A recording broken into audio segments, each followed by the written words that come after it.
The dark apartment. As I stepped into the dimly lit apartment, I couldn't shake off the feeling of unease.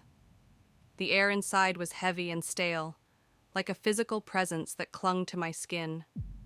I had been searching for a new place to live, and this one seemed perfect, affordable, spacious, and in a quiet neighborhood. But now I wasn't so sure.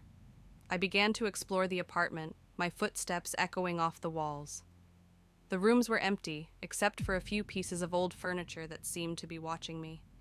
I tried to ignore the creepy feeling and focused on the task at hand, inspecting the place for any damages or issues.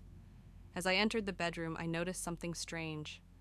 The window was open, and the curtains were blowing in the wind, even though it was a still night. I approached the window and looked out, but there was nothing unusual outside. Just as I was about to turn away, I heard a faint whisper in my ear. "Get out while you still can." At first, I thought it was just the wind or my imagination, but the voice grew louder, more insistent. "Leave now while you still can."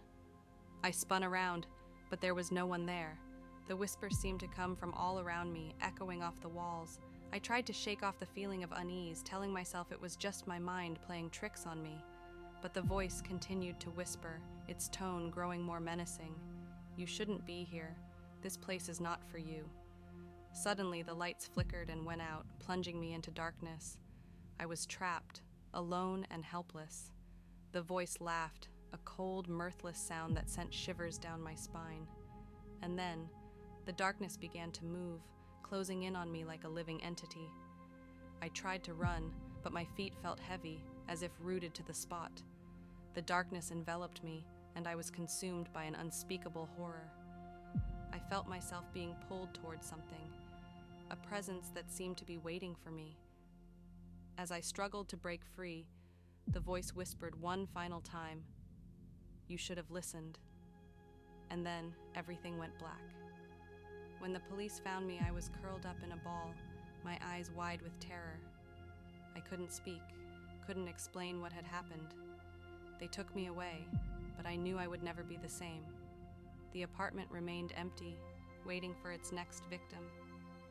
The whisper in the darkness continued to echo, "Get out while you still can." But no one ever listened. Years later, people claimed to see a figure standing in the window of that apartment, a figure that looked exactly like me. They said I was still trapped there, forever stuck in that moment of terror. And if you listen closely, you can still hear the whisper, "Get out while you still can."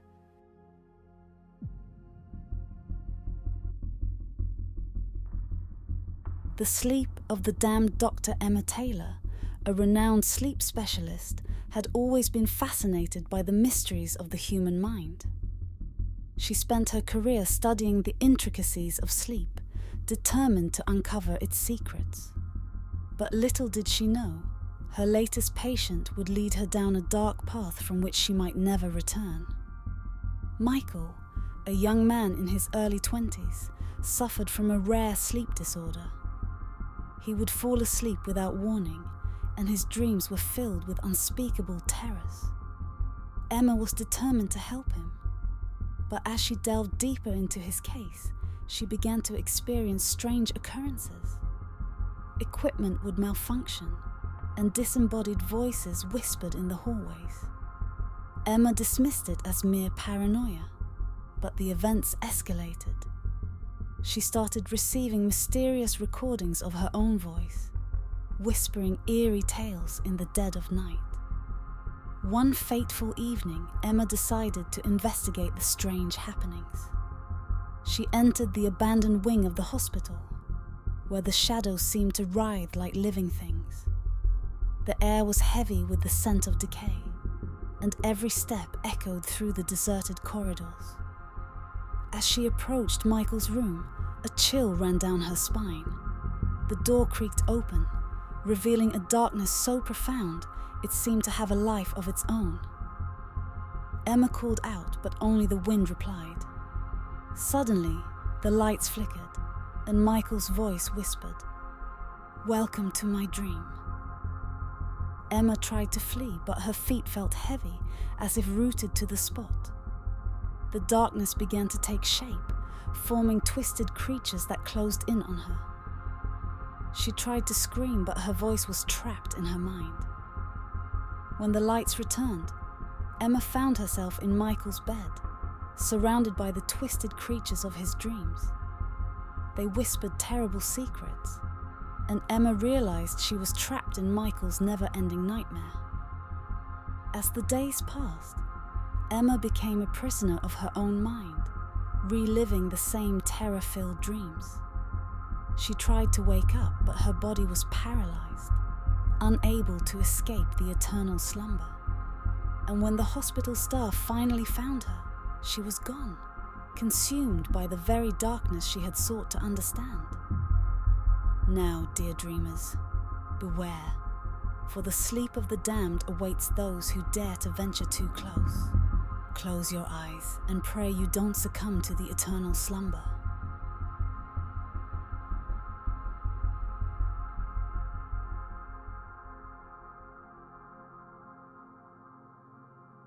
The abduction.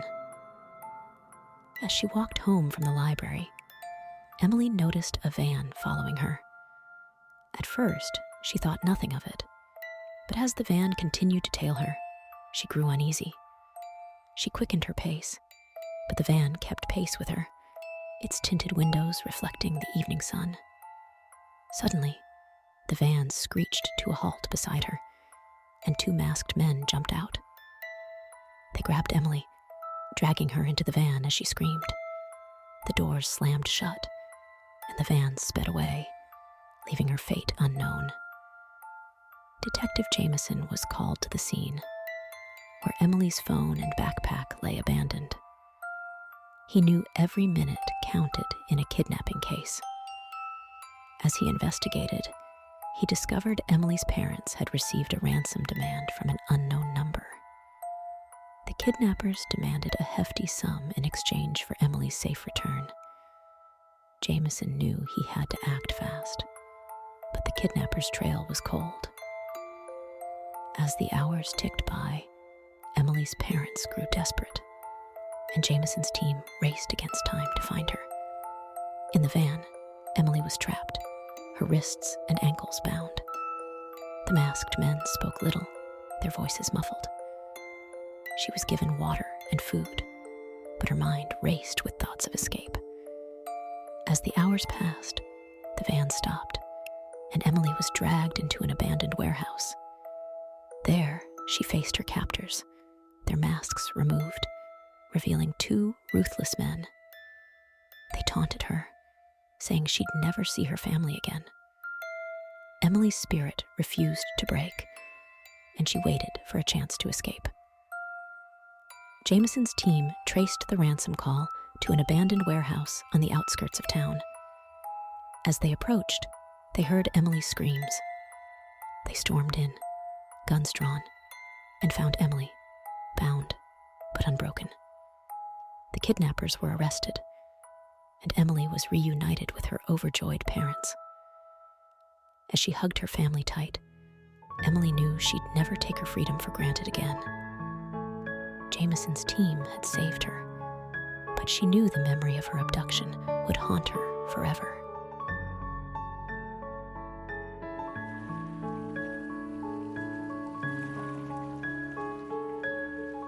Death's gentle slumber. As the sun set and the stars began to twinkle in the night sky, I felt a presence beside me. It was my friend Death, with a gentle smile and a soft whisper. "Come, dear one," Death said. "It's time to rest. Let me guide you into a peaceful slumber." I felt a sense of calm wash over me as Death's icy hand wrapped around mine. Together, we walked through a field of lavender, the soft purple petals swaying in the breeze. The air was filled with the sweet scent of blooming flowers, and the soft hum of crickets provided a soothing background melody. As we strolled, Death told me stories of the dreams we would soon have, of fantastical worlds and adventures yet to come. With each step, my eyelids grew heavier and my breathing slowed. The world around me began to fade, and I felt myself becoming one with the night. We reached a tranquil lake where a boat awaited us. Death helped me in, and we glided across the water, the stars reflecting off the surface like diamonds. The lake was surrounded by towering trees, their branches stretching up towards the sky like nature's own cathedral. The boat drifted to a shore of soft white sand. Death led me to a cozy little cottage where a warm fire crackled and popped. We sat together, and Death began to whisper a lullaby of sweet dreams and peaceful rest. As you sleep, may your heart be filled with joy, and your mind be free from worry and annoy. May your dreams be vivid, and your rest be deep, and when you wake, may your spirit be refreshed and keep. As the words faded away, I felt myself becoming one with the night, my worries and cares melting like mist in the morning sun. The Whispering Spirit. In a small village nestled in the mountains, there lived a man named Kenji. He was a gentle soul, with a heart full of love for nature and all its creatures. He spent his days exploring the forest, learning the secrets of the plants and animals, and helping his fellow villagers with their daily tasks. One evening, as he walked through the forest, he stumbled upon a hidden clearing. In the center of the clearing stood an ethereal woman, her long hair flowing like the wind and her eyes shining like the stars. She was surrounded by a soft white light, and her presence seemed to fill the air with a sweet, floral scent. She introduced herself as Yumi, a spirit woman, guardian of the forest. Kenji was enchanted by her grace and wisdom. As they spoke, the trees leaned in, as if to listen, and the wind whispered secrets in the leaves. Yumi told Kenji that she had been watching him and was pleased with his kind heart and gentle ways. She said that she would grant him a special gift, one that would allow him to communicate with the creatures of the forest and to understand the secrets of the natural world.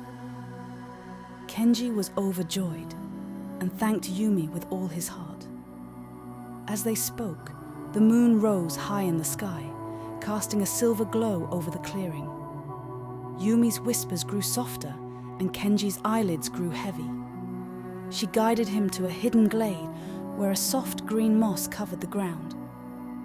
With a gentle smile, Yumi beckoned Kenji to lie down. He did, feeling the earth's warmth beneath him. Yumi's whispers became a lullaby, her voice weaving a spell of deep relaxation. As Kenji's breathing slowed, Yumi's form began to fade, her spirit merging with the forest. The trees' whispers grew louder, a soothing melody that cradled Kenji in a peaceful slumber. His dreams were filled with visions of the forest, its creatures, and Yumi's gentle spirit. When Kenji awoke, the sun was shining bright, and Yumi was nowhere to be seen. But he knew she remained, watching over the forest and its secrets. From that day on, Kenji visited the clearing often, seeking Yumi's wisdom and the peace that came with her whispers. As he walked through the forest, he noticed that the creatures seemed to understand him and hear them. The birds sang sweet melodies, and the rabbits hopped by his side. The trees whispered secrets in his ear, and the wind carried the scent of blooming flowers. Kenji knew that Yumi's gift had allowed him to connect with the natural world in a way he never thought possible. And he knew that he would always be grateful for the peace and wisdom that the spirit woman had brought into his life. And so, dear dreamers, let Yumi's whispers guide you into a deep and dreamless sleep, where the forest's secrets await and the spirit woman's love surrounds you.